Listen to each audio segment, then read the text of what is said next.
दोस्तों, Bharat EU deal पर America ने ऐसा क्या कहा है जिससे वॉशिंगटन बेचैन दिख रहा है? और क्यों इंडिया यूएस ट्रेड डील को अनाउंस से पहले ही फाइनल क्यों माना जा रहा है? और इजरायल की तरफ से प्रधानमंत्री मोदी जी को लेकर अभी क्या बड़ा सिग्नल आया है? और अचानक कैसे बांग्लादेश की पॉलिटिक्स की टोन कैसे बदलती नजर आ रही है? दोस्तों, आज की अपडेट्स बेहद इंपॉर्टेंट हैं जो आपको मेन स्ट्रीम न्यूज चैनल्स पर शायद ही मिले, इसलिए वीडियो पूरा एंड तक जरूर देखना। दोस्तों, अगर आपको लग रहा है कि ईयू डील के बाद भारत थोड़ी देर सांस लेगा, तो आप गलत सोच रहे हैं, क्योंकि खेल अभी खत्म नहीं हुआ। असल खेल अब शुरू हो रहा है। ईयू के साथ mother of all trade deals के तुरंत बाद India US bilateral trade agreement भी ब्रेक थ्रू के बिल्कुल करीब पहुंच चुका है। सोर्सेस साफ कह रहे हैं, अब नेगोशिएशन नहीं, बस फाइनल टिक्स बाकी हैं। मतलब दोस्तों, बात अब हो पाएगा या नहीं की नहीं है, बात सिर्फ कब अनाउंस होगा की है। और ये कोई अचानक बना मौका नहीं है। ईयू डील के पैरेलल ही इंडिया और यूएस के बीच टॉक्स क्वाइटली आगे बढ़ रही थीं। इस कॉन्फिडेंस को और वेट तब मिलता है जब खुद US president Donald Trump Davos जैसे ग्लोबल मंच से कहते हैं पीएम नरेंद्र मोदी उनके फैंटास्टिक फ्रेंड है और इंडिया यूएस के बीच गुड डील होने जा रही है। अब जरा नंबर समझिए। आज करीब 190 बिलियन डॉलर्स का ट्रेड अमेरिका से होता है और टारगेट है 2030 तक इसे 500 बिलियन डॉलर तक ले जाना। यानी स्लो ग्रोथ नहीं, सीधा 2.5 गुना ग्रोथ। हाँ, रशियन ऑयल को लेकर यूएस प्रेशर है, सैंक्शंस की बातें भी हैं, लेकिन ध्यान दीजिए, ये प्रेशर टॉक्स को रोक नहीं पाया है।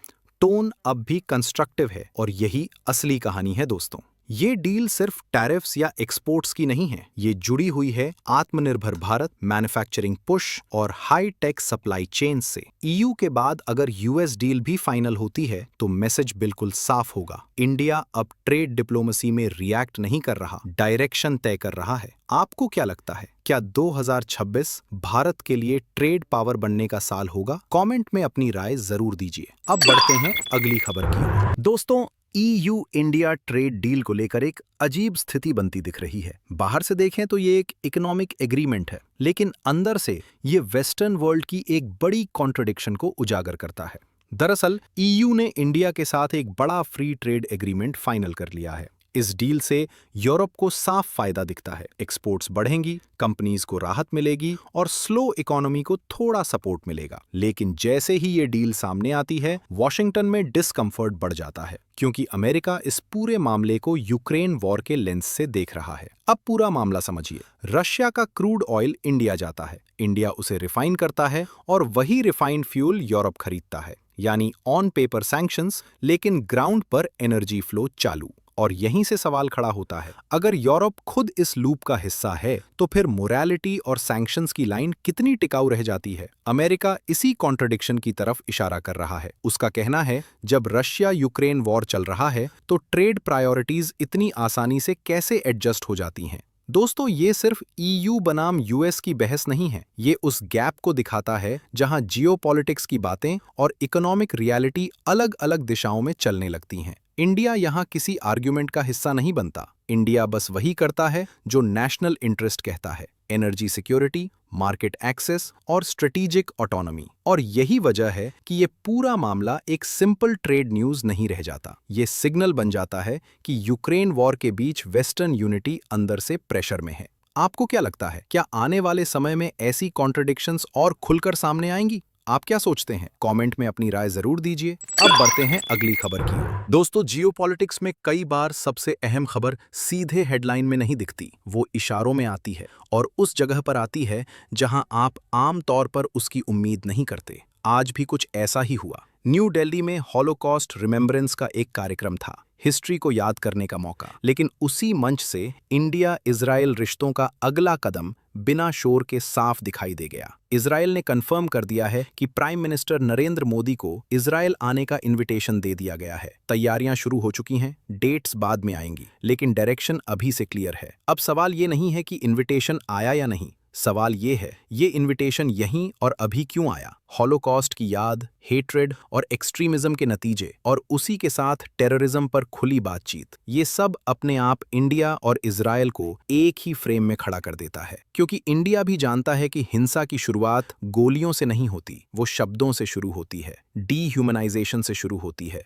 और चुप्पी से फैलती है। यही वजह है कि जब इजरायल आतंकवाद की बात करता है तो इंडिया को समझाने की जरूरत नहीं पड़ती। अक्टूबर 2023 का हमास अटैक हो या पहलगम जैसा हमला, इंडिया इस दर्द को थियरी में नहीं, अनुभव में समझता है। और इसी शेयर्ड अंडरस्टैंडिंग की वजह से 2025 में इंडिया इजरायल रिश्ते बिना शोर के तेज हुए। Investment agreement, trade talks, security cooperation, सब क्वाइटली आगे बढ़ता गया। अब मोदी का प्रपोज्ड इजरायल विजिट कोई रूटीन फॉरेन ट्रिप नहीं लगता, ये उस भरोसे का अगला कदम लगता है जो डिफेंस से शुरू होकर शेयर्ड थ्रेट्स और शेयर्ड वैल्यूज तक पहुंच चुका है। असल में दोस्तों, आज का इवेंट सिर्फ पास्ट को याद करने का नहीं था, ये फ्यूचर को सिग्नल देने का मोमेंट था कि इंडिया और इजरायल याददाश्त के साथ साथ रणनीति पर भी एक ही पन्ने पर हैं। अब देखना ये है, क्या ये विजिट इस पार्टनरशिप को एक और गहरे स्ट्रेटेजिक लेवल पर ले जाएगा? आप क्या सोचते हैं? कमेंट में अपनी राय जरूर दीजिए। अब बढ़ते हैं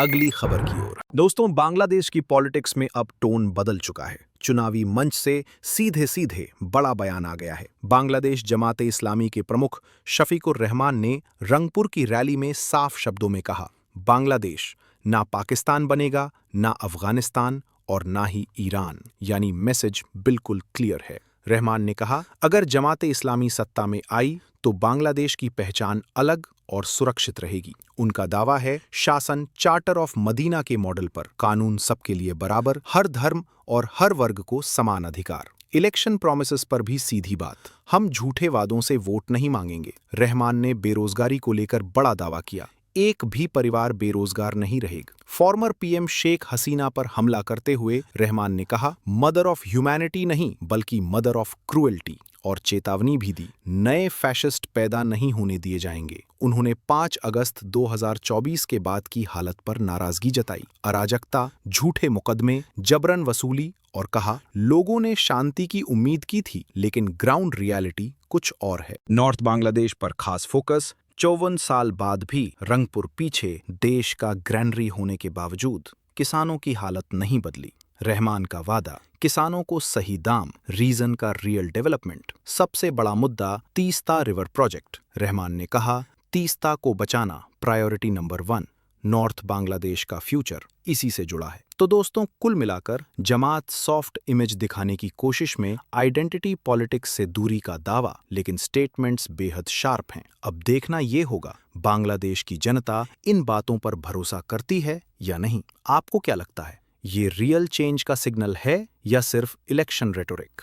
तो दोस्तों, ये चारों खबरें अलग अलग नहीं हैं, ये एक ही डायरेक्शन की ओर इशारा कर रही हैं। इंडिया अब ग्लोबल पॉलिटिक्स में रिएक्ट नहीं कर रहा, कैलकुलेट करके मूव कर रहा है। आप क्या सोचते हैं? क्या ये बदलाव लॉन्ग टर्म गेम चेंजर है? आपकी राय क्या है? कमेंट में जरूर लिखिए। वीडियो पसंद आई हो तो लाइक करें, शेयर करें और चैनल को सब्सक्राइब करना ना भूलें।